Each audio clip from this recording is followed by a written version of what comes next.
이 전쟁은 하나님께 속한 것이니라는 제목으로 하나님 말씀 증거하겠습니다. 우리는 흔히 상대가 되지 않은 싸움을 가리켜서 다윗과 골리앗의 싸움이다 이런 말을 합니다. 오늘 이 다윗은 어떤 사람입니까? 이스라엘의 한 족속의 소년이죠.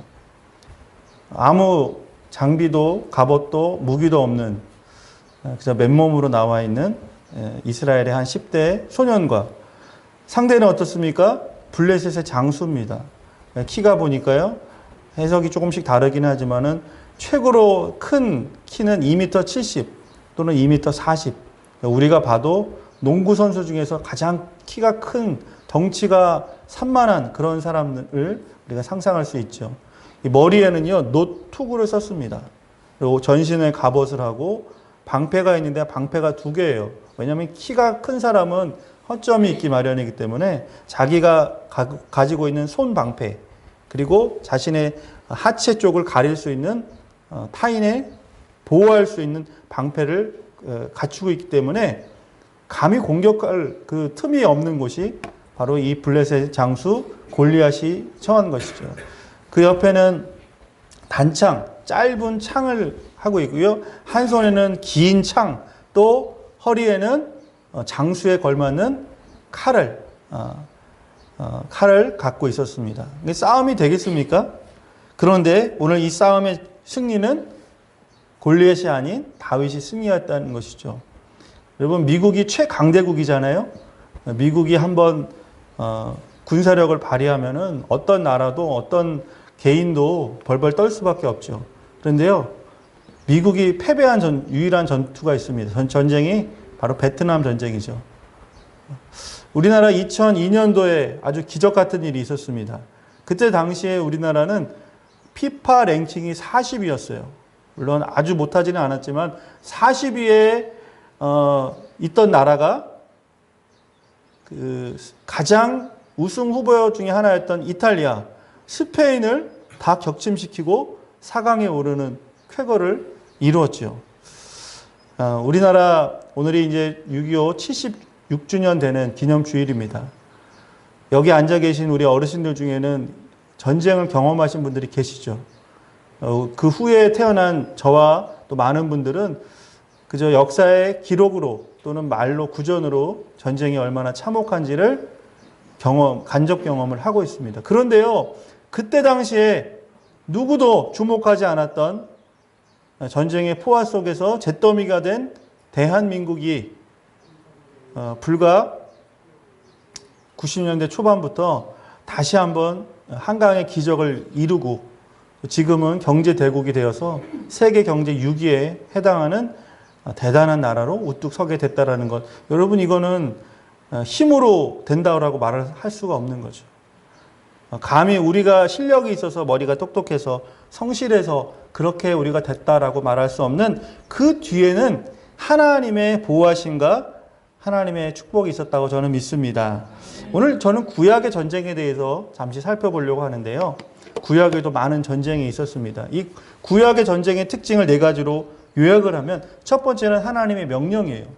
내가 전쟁을 하고 싶어서 하는 것이 아니라 하나님이 너희들은 지금 일어나라. 지금 저 민족을, 저 나라를 쳐들어가라 라고 하는 명령이 대부분 구약에 나오고 있는 것이죠. 두 번째로는 이 구약의 전쟁의 특징은 정의에 대한 심판이라는 거예요. 하나님께서는 공의로우신 분이거든요. 불의를 보지 않는 분, 불의를 그저 두지 않는 분이 하나님이신데 하나님께서는 그로 말미암아서 이 전쟁이라고 하는 하나의 도구, 하나의 어떤 그 사건을 통해서 불의한 것을 심판하시는 방법으로 전쟁을 일으켰습니다. 세 번째로는요, 이 전쟁에 하나님께서 늘 함께 하신다는 거예요. 여호수아가 두려워하고 있을 때 너는 가라, 내가 너와 함께 하리라. 모세가 두려워할 때 내가 너와 함께 하리라. 누가 저한테 가라고 하냐고 하면 뭐라고 합니까? 나는 스스로 있는 자 여호와니라. 나는 너와 함께 하겠다. 이 구약의 전쟁이 대부분 다 그렇게 하나님이 함께 하시는, 하나님이 이끄시는, 하나님이 그 전쟁의 중앙에 마치 장수가 되셔서 우리를 위해 싸우시는 그것이 바로 구약의 전쟁이요. 마지막으로는 전쟁의 규범, 전쟁의 방법을 하나님이 다 가르쳐 주셨습니다. 여러분 대표적인 게 기드온의 300용사잖아요.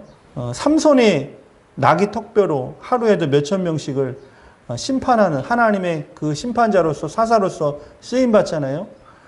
하나님이 대단한 것을 시키신 것이 아닙니다. 어떤 대단한 전략이 있었던 것도 아니에요. 하나님의 방법이 승리하게 했다는 것이죠. 자, 그러고 보면 이 구약뿐만 아니라 하나님의 전쟁, 하나님이 이 전쟁 가운데 하시는 역할은 이렇게 정리할 수가 있죠. 하나님은요, 전쟁의 주관자라는 거예요. 어떤 나라가 지금 전쟁을 또 일으키고 전쟁을 지금, 전쟁 중에 있는 이 지구촌에 많은 나라들이 있습니다. 그런데 우리가 깨달아야 되고 고백해야 되는 것이 무엇이냐면 그 나라와 나라 가운데 전쟁인 것 같지만은 이 전쟁의 모든 주관자는 하나님이시요. 하나님께서 이 모든 전쟁의 시나리오를 가지고 계시다라는 거예요. 그리고 이 하나님의 주관하시는 하나님의 이 전쟁의 안에는 하나님의 위로와 격려를 반드시 주신다는 거예요. 그리고 그로 말미암아서 우리가 지금 바라보고 있는 전쟁, 그리고 지난 이 땅 가운데 있었던 전쟁들의 모든 교훈은 무엇이냐면 결론적으로는요, 하나님의 구원 계획 가운데 있다라는 것을 우리는 고백해야 된다는 것입니다. 왜 그때 당시에 이런 전쟁이 있었을까? 아, 지금 왜 저 나라와 저 나라가 대립해서 전쟁을 할 것인가? 우리는 잘 모르죠. 그렇죠? 역사의 많은 전략가들이, 역사가들이 해석을 합니다. 물론 그 해석이 어느 정도는 맞겠죠. 그러나 그 해석, 그 모든 것의 결론, 교훈을 다 올라가 보면 하나님께서 이 전쟁을 통해서 이 땅을 새롭게 하시고 하나님의 나라를 이 땅 가운데 임하게 하는 하나의 방법이 전쟁이라는 것을 우리는 고백해야 된다는 것이죠. 오늘은요, 6.25 76주년을 맞이하는 기념주일입니다. 이 한국군과 북한군의 전력을 비교해 보면 아주 터무니없어요. 그러니까 북한군은 대략 그 북한군 인민군이 20만 명 정도가 준비가 되어 있었다고 합니다. 곡사포 552문, 대전차포 555문, 박격포, 장갑차, 전차, 전투기, 전폭기, 이 모든 것이요, 자국보다는 소련의 힘을 입어가지고 준비가 완비가 되어 있었습니다. 그런데 한국군은 어떻습니까?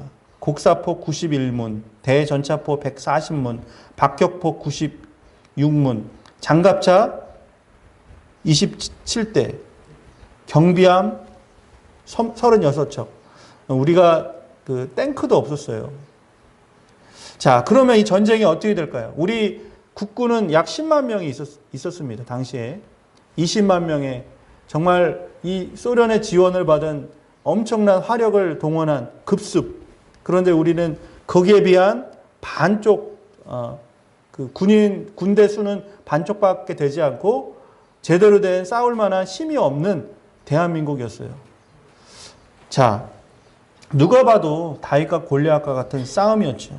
자, 그런데 이 전쟁이 벌어지고 나서 얼마 후에 유엔군이 지원을 하게 됩니다. 자, 미국과 영국, 캐나다, 터키, 호주. 이 춘천과 관련이 깊은 나라가 또 있죠. 에티오피아입니다. 공지천에 가시면 에티오피아 참전 기념관이 있고 공원이 있습니다. 거긴 뭐냐면은 그 유엔군 16개국 중에서 특별히 에티오피아 군이 이 춘천에 와서 정말 그 값진 희생과 전투를 함으로 말미암아서 우리 춘천뿐만 아니라 대한민국을 방어하고 다시 이렇게 전세가 우리 쪽으로 오는데 혁혁한 공을 세운 나라 군대 군인들이 바로 에티오피아 군이었기 때문에 그런 기념관이 있습니다. 가히 무방비 상태의 한국, 그리고 소련과 손잡은 이후에 중공군이 합세한 북한군, 여러분 누가 봐도 이길 수 없는 싸움이었어요.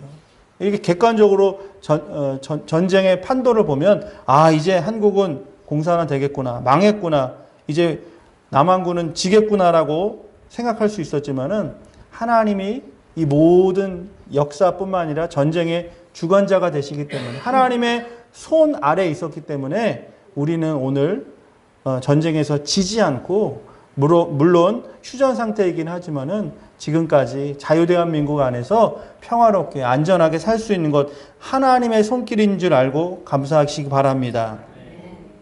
자, 오늘 본문 말씀을 보면 골리앗과 다윗과 골리앗에 대해서 잠시 살펴보겠습니다. 자, 43절과 44절 이 전의 말씀 오늘 읽었던 본문 바로 직전에 보면 골리앗이 이제 장수로서 자신의 그 블레셋 족속의 어떤 가장 힘이 센 장수로서 대리 전쟁을 하는 거죠. 모든 군사가 한꺼번에 서로 싸우는 것이 아니라 장수와 장수 기싸움을 하는 거예요. 그러니까 이 골리앗이 나와서 이스라엘 사람들을 조롱하는데 이스라엘 사람만 조롱하는 것이 아니라 이스라엘 사람들이 믿고 있는 누구요? 하나님의 이름, 여호와의 이름을 조롱하고 욕하고 있는 거예요. 자, 거기에 있어서 누가 듣고 있냐면 물론 이스라엘 사람들 그리고 그때 당시에 왕이었던 사울도 듣고 있지만 다윗이 그것을 듣게 됩니다.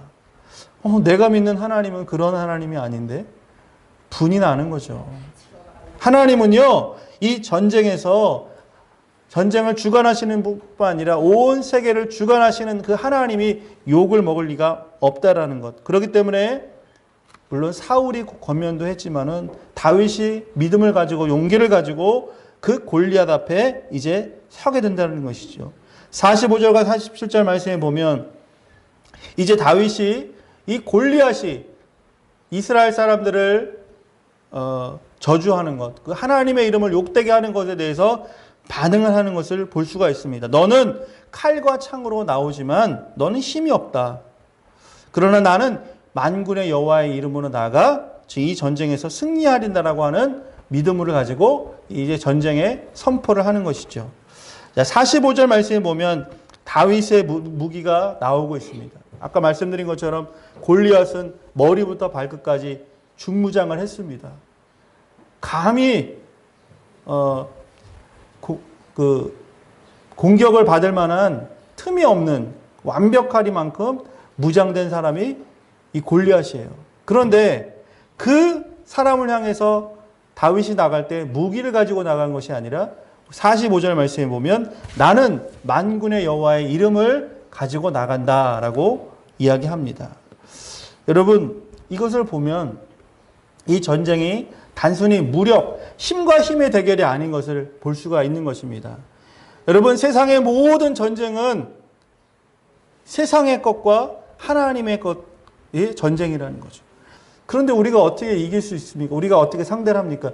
그거는요, 육신의 것을 상대해서 육신의 것으로 이기는 것이 아니라 우리는 더욱더 영적으로 하나님 앞에 충만하여지고 겸비하고 준비하여서 복음의 일꾼으로 살아갈 때 이 대한민국 하나님이 지켜주신다고 저는 믿습니다. 영적인 것으로 풀어야 되죠.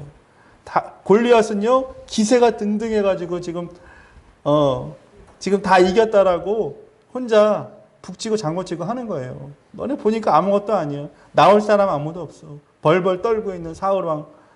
그 오합지졸의 이스라엘 군대들, 오늘 그냥 보지도 않고 나는 이겼다. 그냥 배짱을 부리는 거죠. 그런데 거기 이스라엘 진영에 한 소년이 있는데 그 소년은 하나님이 기름 부어 세우신 미래의 다윗이요, 예수 그리스도의 조상이었기 때문에 다윗은 두려워할 것이 없었습니다. 내 마음 안에 하나님이 계신 사람은요, 세상에 어떤 정말 호랑이가 호령을 하고 사자가 나를 삼킬 것 같은 그런 위험 속에서도 담대하고 두렵지 않고 가슴을 활짝 펴고 믿음으로 만군의 여호와의 이름으로 나간다라는 거예요. 아멘. 여러분, 주눅 들지 마세요.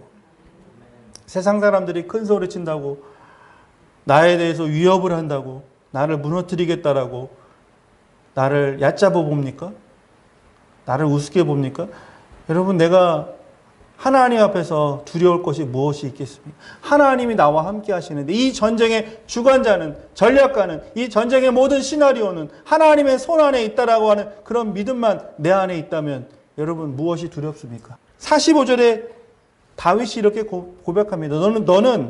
너 장수 골리앗은 칼과 창과 단검으로 내게 나오거니와 나는 만군의 여호와의 이름으로 나간다라는 것. 여러분, 싸움의 결과는 어떻게 됐습니까? 당연히 누가요?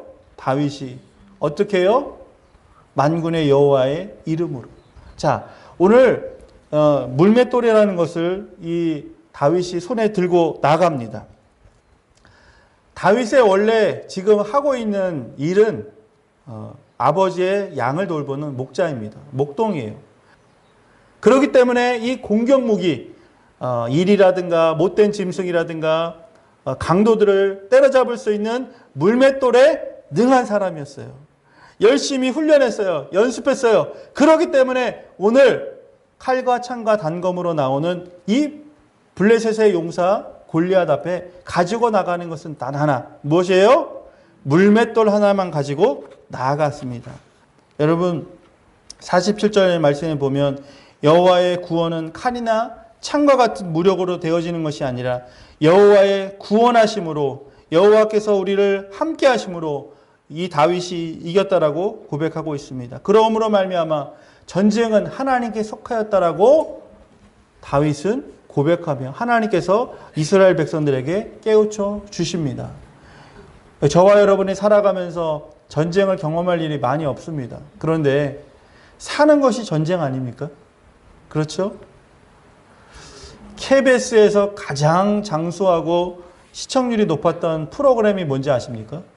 사랑과 전쟁. 한 번쯤은 들어보셨을 거예요. 아마 부부 간의 갈등, 고부 간의 갈등, 형제 간의 갈등, 이런 많은 스토리들을 소재를 가지고 이 프로그램이 아마 10년 이상 장수하면서 사랑을 많이 받았습니다. 우리가 사는 게 전쟁이죠. 사랑한다고 하지만 또 거기서 싸움과 질투, 또 오해와 많은 갈등, 전쟁 같은 삶을 살아가죠. 우리가 꿈꿨던 직장, 그 직장만 들어가면 나는 더 바랄 게 없어. 그 직장에 정말 꿈의 직장에 들어갔더니 그 직장이 정말 천국이었을까요? 그 직장 안에서 똑같은 사회에서 많은 부조리들과 갈등들로 전쟁과 같은 것들을 치르게 되는 거죠. 우리 학생들 학교 마찬가지입니다. 내가 원해서 그 학교에 들어갔든 아니면 내가 추첨을 받아서 그 학교에 들어갔든 내가 원하는 반, 원하는 짝꿍, 원하는 선생님이 아닌 경우가 더 많이 있어요. 그럼에도 불구하고 그 속에서 오해가 되는 부분이 있다면 서로 맞춰가면서 이해하고 또 내가 아직은 이해할 수 없고 갈등이 있지만 그 가운데 하나님의 사랑, 이 속에 이 구약의 전쟁 가운데 이 성경 안에만 녹아져 있는 전쟁만 보아도 하나님이 이 전쟁을 일으키시고 만드시고 계략을 세우시고 하나님께서 평화를 주시고 주님께서 이 모든 전쟁과 같은 삶 가운데서 결국에는 하나님의 나라, 새하늘과 새 땅이 나와 그리고 내가 속해 있는 이곳과 이 온 세상 가운데 이루시기 위해서 나를 이곳에 보내셨구나 라고 하는 그런 믿음을 가지면요, 내 마음이 지금은 상황은 폭풍 속을 걸어가는 것 같아도 내 마음만은 평화를 찾을 수 있습니다. 아멘. 여러분, 모든 사람이 평화로워도 내 마음이 불편하면 그것이 지옥이에요. 그런데 환경은요, 지금 포화가 떨어지는 전쟁 속에서 지금 내 주변에 사랑하는 사람들이 정말 지금 끔찍한 일을 당하는 그런 어려운 전쟁의 정 가운데 있을지라도 하나님이 나의 편에 계시다. 이 전쟁은 하나님께 속하였다. 하나님께서 모든 것을 주관하시고 이 전쟁의 끝에는 하나님께서 반드시 우리에게 더 좋은 것, 참된 평화, 완전한 하나님의 세계가 열릴 것이라고 하는 그 믿음을 가질 때 지금 당하는 그 어려움도 주님 안에서 능히 이겨낼 줄 믿습니다. 6.25 발발 76주년을 맞이하면서 우리는 직접 경험해보지 않은 전쟁이지만 이 전쟁이 얼마나 파괴적이고 두려운 것인지를 알아야 합니다.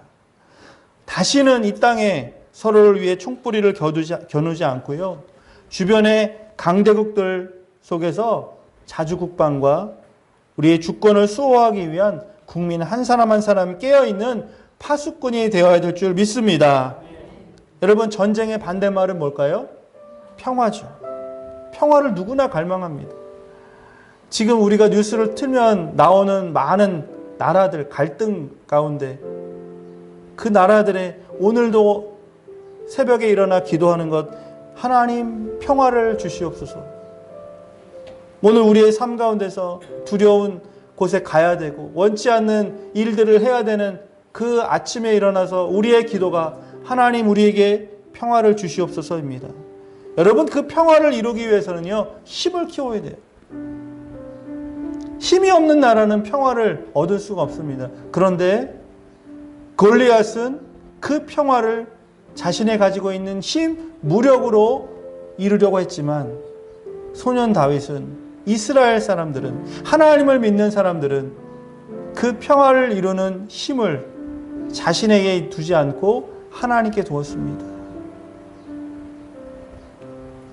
예수님께서 사역 가운데 그 밤에 폭풍 속을 지나가십니다. 그때 베드로가 예수님께 묻습니다. 청합니다. 예수님, 나도 이 폭풍 속 바다 위를 걷게 해 주시옵소서. 그러니까 예수님은 허락하셨죠. 그래, 걸어보너라. 그런데 베드로가 몇 걸음 가다가 성난 파도를 보고 물에 빠지게 됩니다. 그리고 다시 예수님께서 그를 건져주시면서 믿음이 없는 자여 왜 의심하였느냐라고 책망하시죠. 상황은 폭풍우 치는 상황이지만 너는 나를 바라보고 능력의 하나님, 권능의 하나님, 이 폭풍을 잠잠케 하는 그 능력의 하나님을 너가 믿었다라면 너는 그 바다 위를 멋지게 걸었을 거야. 빠지지 않았을 거야 라고 책망하신 겁니다. 우리도 오늘 주님께서 말씀하십니다. 이 바다 위를 걸어오너라. 그런데 걷다 보면 좌우에 폭풍우가 치고 전쟁과 같은 나를 공격하려고 하는, 나를 험담하려고 하는 많은 일들도 보여집니다. 여러분, 거기에 신경 쓰지 마세요. 거기에도 너무 많은 에너지를 쏟지 마십시오. 하나님을 바라보시기 바랍니다. 그 하나님 바라보면, 믿음의 길을 걸어가면 그 침몰치 않고 주님이 우리에게 원하셨던 믿음의 용사로서 다윗과 같이 주님의 이름, 주님의 영광 높이는 그런 하나님의 사람으로 인정받고 또 이 모든 것이 하나님 안에서 참된 평화로 이루게 될 줄 믿습니다.